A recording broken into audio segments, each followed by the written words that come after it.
ah. Bakit niyo po kami nilipat dito? Hindi niyo naman kailangan bayaran to eh. Actually, lahat nga ng binili niyo sa resort ko, hindi niyo na rin kailangan pambayaran. Ho? Bakit ho? Nakakahiya naman. No, it's okay. Okay lang yan. Ngayon naiintindihan ko na. Ha?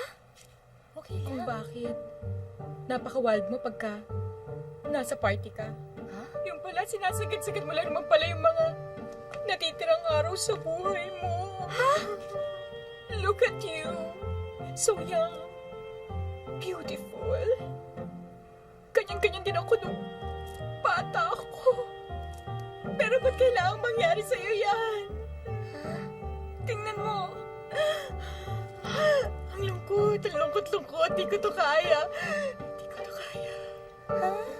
Hindi ko to kaya.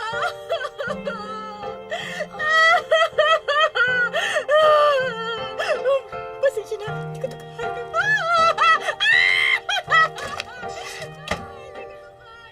In fairness, pang best actress si Mother. Denoy? Alam mo, Denoy, kailangan sabihin mo na sa kanilang totoo. Kumakalat na ang chismis. Sira ka ba? E di kung sasabihin ko sa kanila yung totoo, e di mapapalayas pa tayo dito. Pero malito. Hay nako, ganito na lang isipin mo, okay?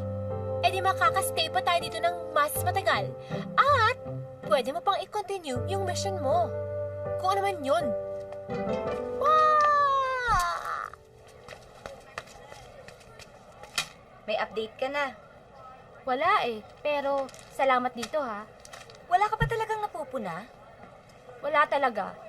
Parang di naman totoo yung sinasabi mo. Parang di naman siya bading. Bakit?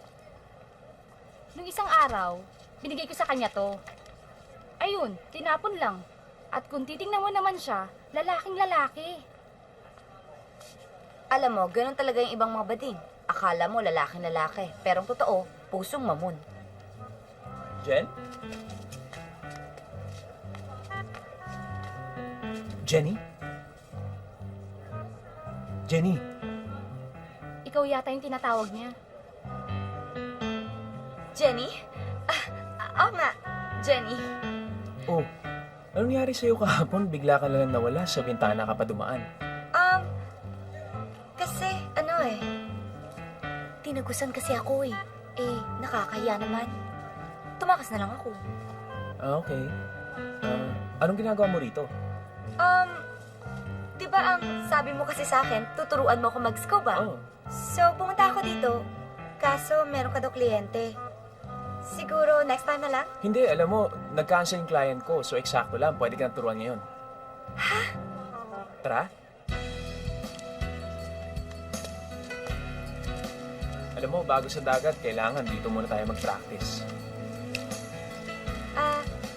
Kwento ka naman tungkol sa sarili mo. Ako? Oo. Ako, huwag na, ang boring ng buhay ko. Ikaw na lang. Ako? Oh, Ako, nagtatrabaho ako sa call center. Nothing special.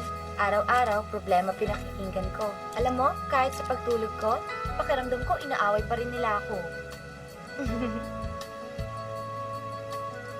sa ganda mong yan, meron pa rin umaaway sa'yo? Alam mo, ang ganda dito sa Bora, no? Parang masarap tumira dito. Tulad mo, parang araw-araw bakasyon.